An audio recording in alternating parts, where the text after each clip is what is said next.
Estamos estudiando los unos a los otros, el trato mutuo que en la Iglesia debe mostrarse por medio de la obra del Espíritu Santo en nuestras vidas, y eso debe ser un testimonio para la gloria de Dios. Y el versículo 21 de Efesios 5 dice: sometiéndoos unos a otros en el temor de Cristo. Sometiéndoos unos a otros en el temor de Cristo. Este sometiéndoos unos a otros, el versículo está en medio de una frase que comenzó en el versículo 18. En el versículo 18 empieza la frase.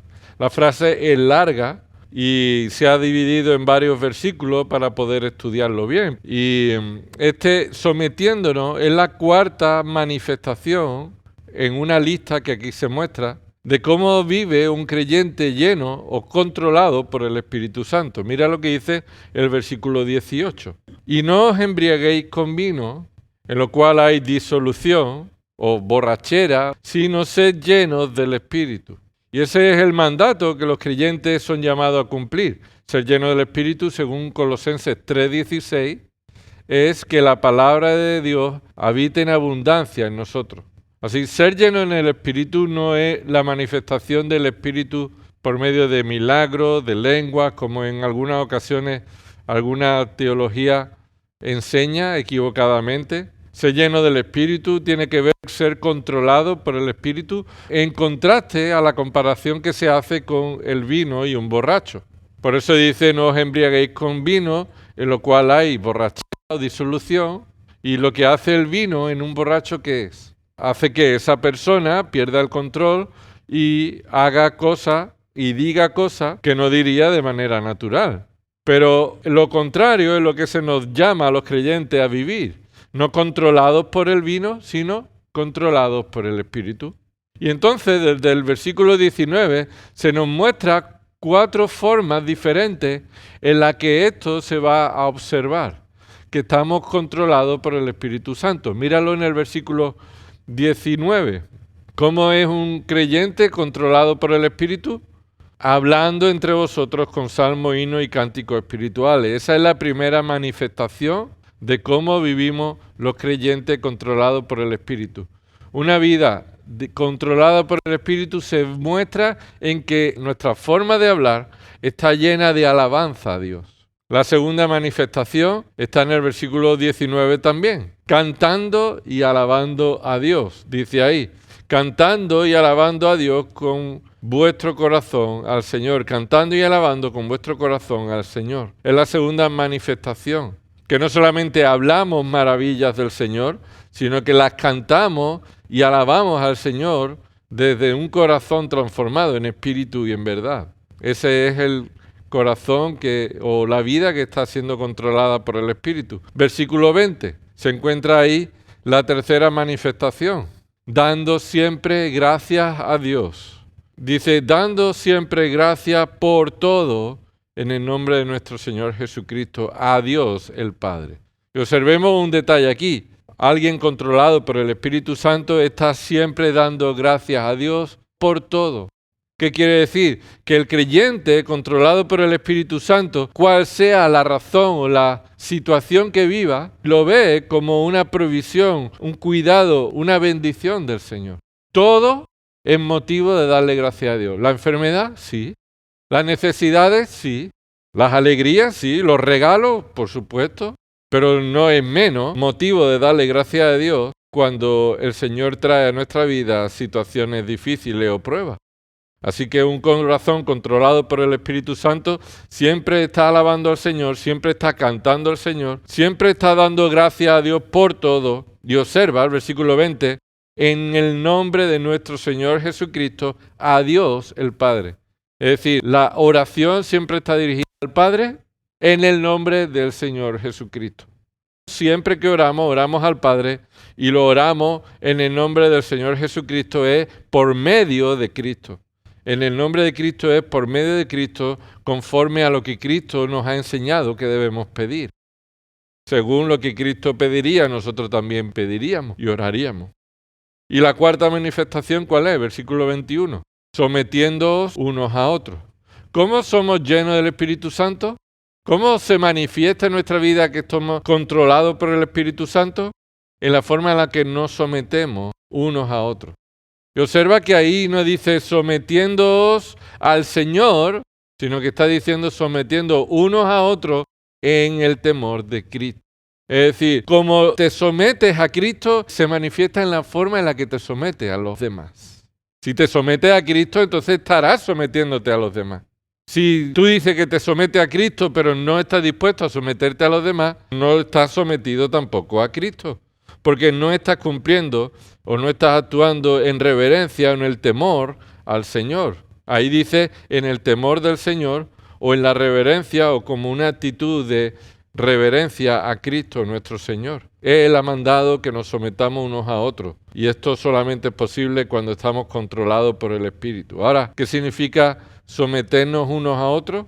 Esto significa buscar el bien de los demás en lugar del interés propio. Someternos unos a otros es buscar el interés de los demás en lugar del nuestro propio. Eso es sometimiento. Sometimiento no es que sean violentos contra nosotros y soportamos la violencia, no. Sometimiento no significa que no tengamos voluntad y que todos decidan por nosotros, no. Sometimiento es una actitud en la que por amor preferimos satisfacer las necesidades de otros antes de que las nuestras sean satisfechas. Preferimos satisfacer las necesidades de otros antes que las nuestras sean satisfechas. Por ejemplo, si tú estás haciendo algo que molesta a alguien, tú te sometes a esa persona dejando de hacer lo que a esa persona le molesta. En lugar de seguir haciendo lo que le molesta a esa persona y considerando que, aunque le moleste, yo voy a hacer lo que yo quiera. Entonces eso no es sometimiento. Eso es hacer todo lo que yo quiera sin considerar al otro. Y observa que a partir de ahí, en el versículo 21, se nos muestra diferentes esferas o relaciones en las que el sometimiento puede verse. Versículo 22. Las mujeres estén sometidas a sus propios maridos como al Señor. Pero no solamente la mujer. Versículo 25. Amad a vuestras mujeres así como Cristo amó a la iglesia. Y eso está dentro del mismo mandato o de la misma instrucción, enseñanza de sometimiento. Yo me someto a Cristo como varón, amando a mi esposa sacrificadamente. Yo busco su satisfacción. Yo no busco que mi esposa cumpla la palabra de Dios satisfaciéndome, porque ella debe estar sometida. No, yo en sometimiento a Cristo busco su satisfacción sacrificadamente. Mira lo que dice ahí, versículo 25. Marido, amad a vuestras mujeres así como Cristo amó a la iglesia y se dio a sí mismo por ella. Esa es la mayor expresión de amor sacrificado que puede ilustrarse en toda la Escritura y es el marido quien es llamado a cumplirlo con su esposa. Y esto es atender a sus necesidades sacrificadamente. Y observa como dice después en el capítulo 6, versículo 1, hijos, obedeced a vuestros padres en el Señor. Eso sigue siendo el sometimiento. Someter unos a otros es que los hijos deben obedecer a los padres en el Señor, es decir, conforme a la voluntad de Dios. Si tu padre te dice que hagas algo diferente a lo que el Señor dice, ¿a quién tienes que hacer caso? ¿Al Señor o a tu padre? Bueno, sin duda al Señor siempre. Por eso dice, obedeced a vuestros padres en el Señor, conforme a la voluntad del Señor. O mientras sea la voluntad del Señor lo que vuestros padres os dicen. Porque esto es justo, esto es correcto, adecuado, recto delante de Dios. Versículo 2. Honra a tu padre y a tu madre. Así que no es a un padre, es a los padres. Honra a tus padres, a tu padre y a tu madre, que es el primer mandamiento con promesa. Es decir, que va a haber un resultado, va a haber una bendición para que te vaya bien y para que tengas larga vida sobre la tierra. Así que los hijos que se someten a los padres, que están instruyendo a sus hijos en la voluntad, en el temor del Señor, son hijos que van a recibir la bendición de saber cómo andar en la vida. No significa que no va a haber problemas, pero van a saber cómo hacer la voluntad de Dios en medio de cualquier situación. Así es someternos al Señor, obedeciendo a nuestros padres. Y mira lo que dice el versículo 5, y vosotros, padres. A esa palabra padre en el original se refiere al varón. El énfasis ahí es del varón. Esa palabra padre no es padre y madre. En el versículo 4, esa palabra padre es la que se usa para el varón, pero el contexto nos indica que son el padre y la madre los que están haciendo la instrucción, porque el versículo 2 lo dice, padre y madre, ¿verdad? Tiene que obedecer al padre y a la madre, tiene que honrarlos. Versículo 4, vosotros padres, no provoquéis a ira a vuestros hijos, sino criadlos en la disciplina e instrucción del Señor. Y esto es sometimiento al Señor para buscar el bien de nuestros hijos, instruyéndolos y enseñándoles. Y por último dice ahí, versículo 5, siervos, obedeced a vuestros amos en la tierra con temor y temblor, con la sinceridad de vuestro corazón como a Cristo. Y esto no está desligado, esto no está separado de lo que se ha dicho antes. Los siervos creyentes también deben someterse unos a otros. Y esto es someterse también a sus amos. Y esta es la forma en la que deben hacerlo, sirviéndoles con temor y temblor como si lo estuvieran haciendo y sirviendo a Cristo. Y mira el versículo 6, no para ser vistos, no con la intención de servir bien para recibir una buena gloria delante de los hombres, como los que quieren agradar a los hombres, sino como siervos de Cristo, haciendo de corazón la voluntad de Dios. Haciendo de corazón la voluntad de Dios. Haciendo de corazón significa haciendo con un corazón sometido a la voluntad de Dios y cumpliendo el mandato que el Señor nos da de someternos a los amos. Y dice el versículo 7, servid de buena voluntad como al Señor y no a los hombres, sabiendo que cualquier cosa buena que cada uno haga, esto recibirá del Señor, sea siervo o sea libre. Y termina diciendo, versículo 9, y vosotros amos, haced lo mismo con ellos. Haced lo mismo que es. Bueno, haced lo mismo, tratadlo con el temor del Señor, sabiendo que recibiréis, dependiendo de cómo lo hagáis, recibiréis del Señor la recompensa. Sabiendo, dice el versículo 9, y dejad las amenazas sabiendo que el Señor de ellos y de vosotros está en los cielos y que para Él no hay acepción de personas. No va a mirarte mejor a ti, que eres el amo, diferente a el siervo. Él no va a ver a diferentes personas porque no hace acepción de personas. Entonces, ¿cómo debemos glorificar a Dios en la iglesia? Sometiéndonos unos a otros. ¿Y esto qué significa? Buscando el interés de los demás antes que el mío propio. Así que los pastores no son llamados a ser servidos por la congregación. Los pastores son llamados a ser siervos del Señor, a cuidar la congregación. Pero el resto de la congregación no somos llamados a buscar ser tratados de una manera especial por ninguna consideración, sino que todos somos llamados a depender del Espíritu Santo para buscar el interés de los demás y no el nuestro propio. Así que esta es la forma en la que debemos glorificar a Dios, sometiéndonos unos a otros. Sometiéndonos unos a otros. Y el punto 22 lo encontramos en 1 Tesalonicenses 5:11. Y esto es alentaos, alentaos. 1 Tesalonicenses 5:11. 1 Tesalonicenses 5:11. Al final de este párrafo vuelve a mostrarnos una enseñanza, un mandato de los unos a los otros, cómo glorificar a Dios en nuestro trato mutuo. Esta iglesia de Tesalónica no estaba siendo corregida por Pablo en ningún aspecto, sino que estaba siendo instruido y animado a que sigan viviendo como están haciendo. Un buen testimonio delante de los no creyentes. Versículo 11 dice, por tanto, alentaos los unos a los otros y edificaos el uno al otro, tal como lo estáis haciendo. Y Pablo ahí no le está diciendo que hagan lo que no estaban haciendo, que continúen haciendo lo que ya están haciendo, y cuando se nos anima a seguir haciendo lo que estamos haciendo, ¿por qué es? Porque va bien, sí es cierto, porque vamos bien y se nos anima a seguir haciendo lo que estamos haciendo bien delante del Señor, pero también porque está el riesgo de que nos cansemos, de que menospreciemos el valor que tiene aquello que estamos haciendo. Oye, estamos haciendo una cosa, pero ¿y por qué no cambiar? ¿Y por qué no cambiar? ¿Y por qué seguimos haciendo lo que estamos haciendo? Bueno, porque es la voluntad de Dios que hagamos esto. El Señor nos manda que nos alentemos y nos edifiquemos mutuamente. Y corremos el riesgo de que perdamos la noción de lo que está bien y está mal y que dejemos de hacer lo correcto. Y observa, porque dice ahí, versículo 11, por tanto. ¿Y por tanto qué significa? Bueno, una conclusión, ¿no?, de lo dicho anteriormente. Ha estado informando, enseñando cómo debemos estar actuando. Pero dice el versículo 8, Pero puesto que nosotros somos del día, es decir, no somos de la noche, no somos los que dice en los versículos anteriores, no andamos en pecado, nosotros somos del día, seamos sobrios. Es decir, no perdamos la cabeza. Ser sobrio es ser consciente de la realidad en la que vivimos. Estar despierto, no dormido.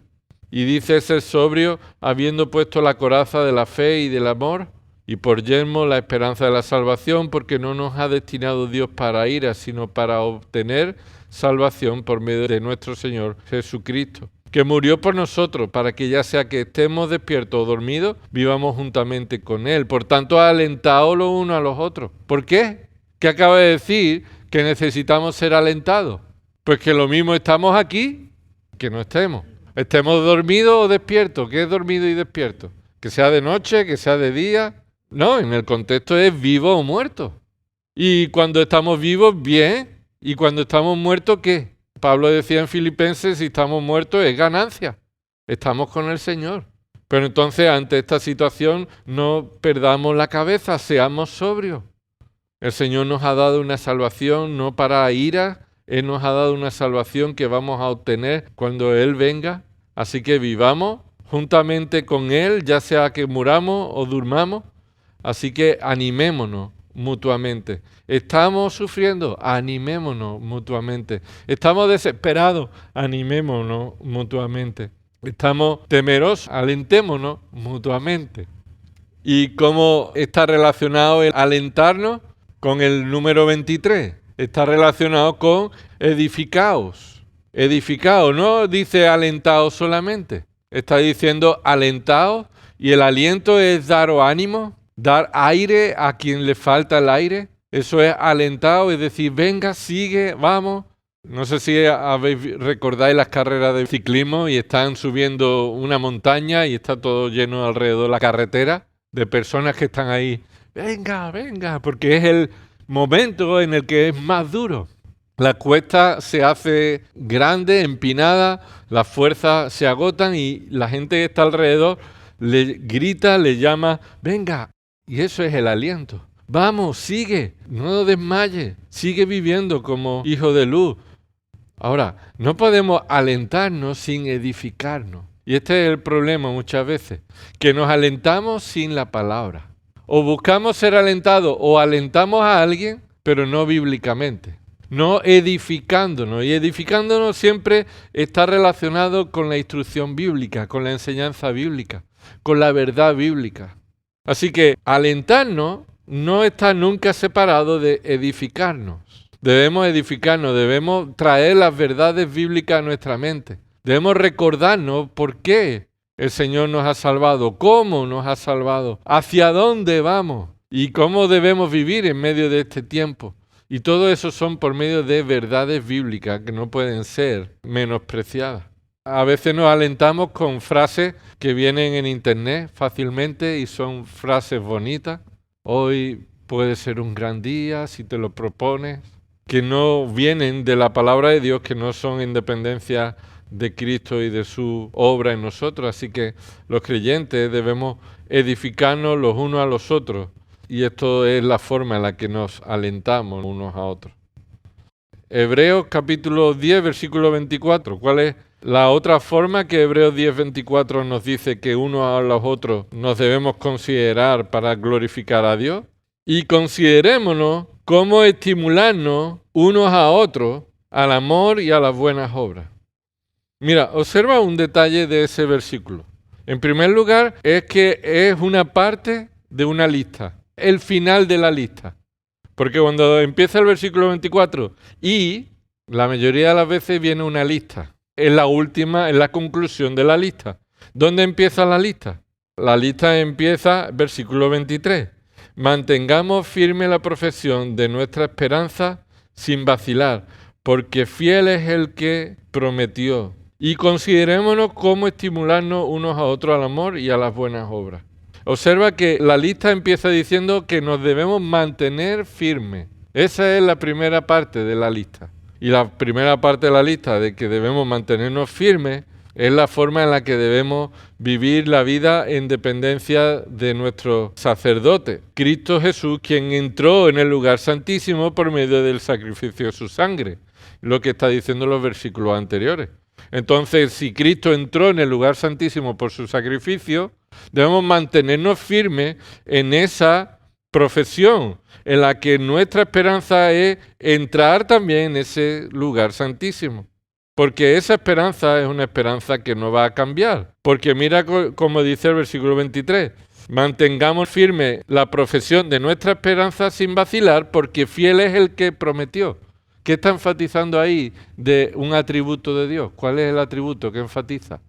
La fidelidad. Fiel es el que lo prometió. Y entonces lo que está diciendo, si Dios te prometió un lugar en la presencia de Dios por medio de Cristo, y Cristo lo cumplió, no pongas duda que haga falta algo más. Por eso el autor de los Hebreos le decía, no os volváis a los ritos del judaísmo. No necesitamos otro cordero. No hace falta más sacrificios. No hay que hacer obras para asegurar nuestra salvación. Cristo entró en el lugar santísimo con su sangre, con su sacrificio que fue suficiente.